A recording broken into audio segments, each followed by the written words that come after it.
Soy Alfonso Salvador para 1959 Radio. Presentamos Historia de la Literatura, episodio número 5. Época helenística y grecorromana. Época helenística. La época helenística comprende desde la muerte de Alejandro hasta la conquista de Grecia por los romanos, 323 a 134 a.C. El helenismo. El esfuerzo conquistador de Alejandro no logró estructurarse definitivamente en el gran imperio político que él había soñado. Al morir aquel, sus generales se repartieron el imperio y la cultura griega pasó a ser patrimonio de los pueblos conquistados por Grecia. El centro cultural del mundo se desplaza entonces hacia las grandes ciudades, Pérgamo, Rodas, Antioquía, Siracusa y sobre todo Alejandría, que define y da nombre al periodo, aunque Atenas había de conservar siempre el ascendiente que correspondía a su grandeza pasada. La fusión de culturas heterogéneas produce cambios importantes en todos los órdenes.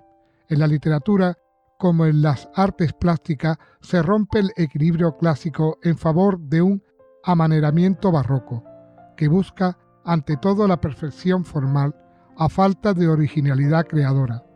Predomina la erudición o la fantasía. Florecen la ciencia, la historia y los estudios gramaticales y filosóficos. Se renueva la comedia y aparece el género pastoril y la novela. La poesía.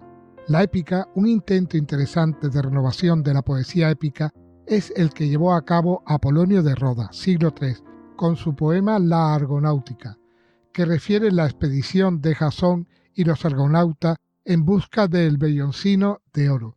Trata de imitar a Homero, pero queda lejos del modelo, aunque su obra sobresale por la brillantez, erudición geográfica y mitológica. La lírica. El gran poeta de la época alejandrina es Teocristo de Siracusa, siglo III, que vivió algún tiempo en medio de la intensa vida cultural de la gran ciudad de Alejandría.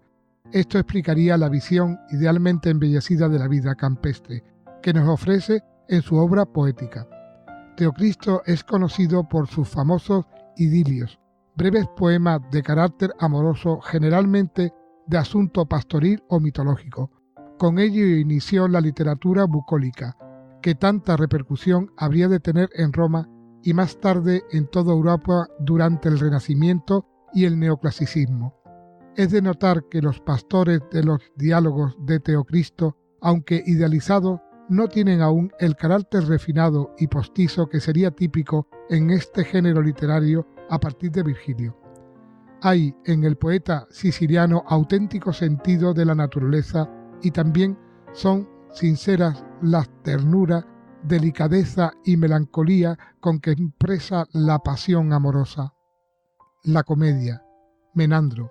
Con el cambio de circunstancias políticas y sociales en Atenas después de la guerra del Peloponeso, se prohíbe la sátira personal en la comedia y los nuevos justos no permiten ya la antigua libertad en las tablas.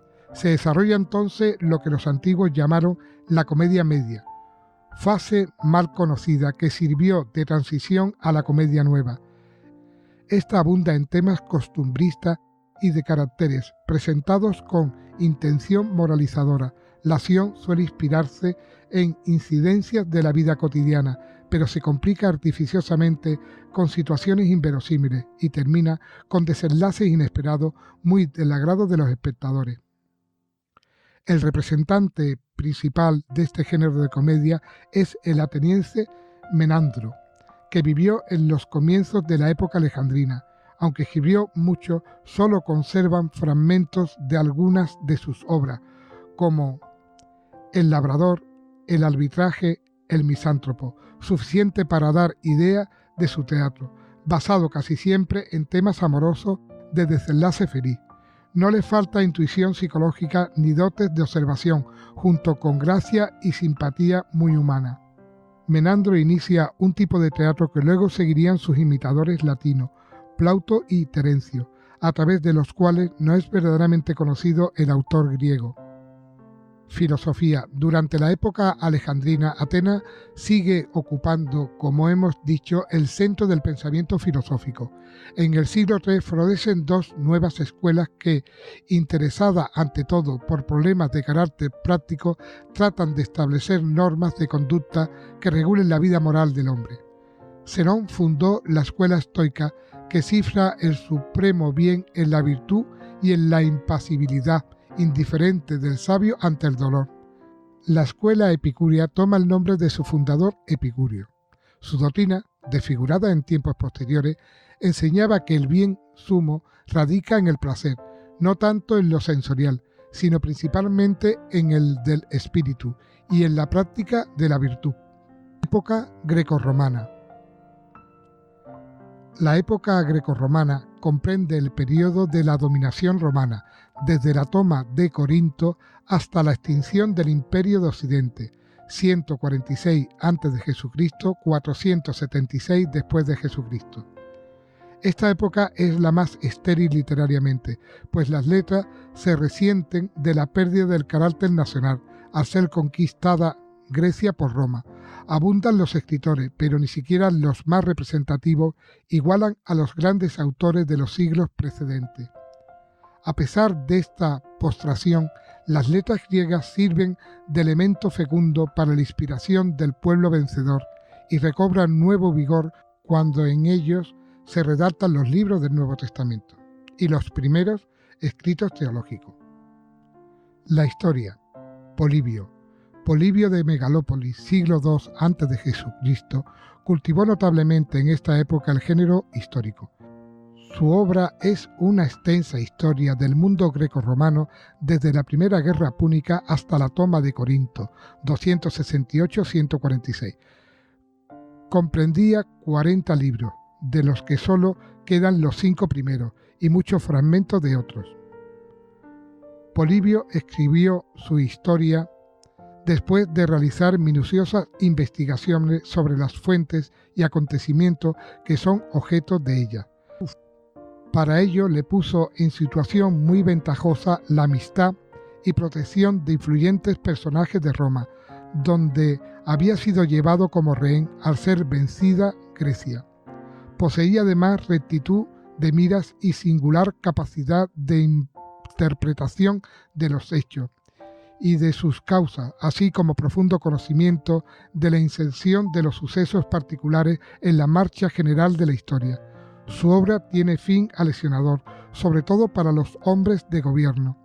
Literariamente está lejos de ser perfecta, pero las cualidades que en ella muestra su autor le convierten en el primer historiador verdaderamente científico.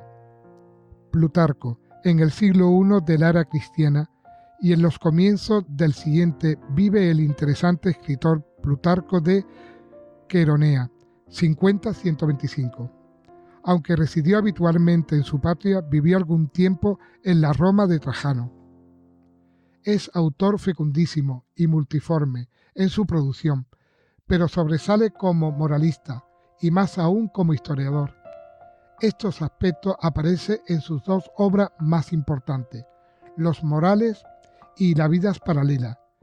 En esta última, que es la más conocida, reunió 46 biografías de personajes importantes, griegos y romanos, comparándolos de dos en dos: Teseo y Rómulo, Alejandro y César, Demóstenes y Quiquerón, con preocupación moralizadora que, por encima del dato histórico, tiende a dar la semblanza ejemplar del biografiado. Esto no obsta para que sea extraordinaria su importancia histórica, acrecentada notablemente por el interés de la narración. La sátira, Luciano, el escritor más característico de esta época, siglo II, y uno de los grandes satíricos de la literatura universal, fue Luciano de Samosata, Siria. Enseñó retórica en Roma, desempeñó cargos importantes en Egipto y vivió en Atenas, donde escribió la mayor parte de su obra. La producción literaria de Luciano es amplísima y sus recursos artísticos inagotables. Diálogos de los muertos, diálogos de los dioses. Escéptico acerca de la religión politeísta y observador implacable de los vicios humanos, hace gala en los diálogos de sus dotes excepcionales para la ironía y el humor satírico, con que ridiculiza costumbres y convencionalismo de la sociedad de su tiempo. En cuanto al estilo, Luciano supo juntar a un aticismo depurado la maestría del diálogo platónico y la comicidad de la comedia aristofanesca. Su obra es fundamentalmente para el conocimiento íntimo del mundo grecorromano, y ha sido extraordinaria la influencia que ha ejercido en los cultivadores del género dialogado, muy abundante en el Renacimiento. La novela. En esta última etapa de la literatura griega aparece un nuevo género literario, la novela, que habría de tener numerosas continuaciones e imitaciones. Dos son las variantes que ofrece este género: la novela helenística o bizantina de temas amorosos y complicada trama de aventura, y la pastoril derivada del idilio. Literatura cristiana en lengua griega. Como ya hemos indicado, la lengua griega se empleó para la redacción de casi todos los libros del Nuevo Testamento, y en griego se escribieron también las obras de los primeros padres de la Iglesia, de quienes hablaremos en otro lugar.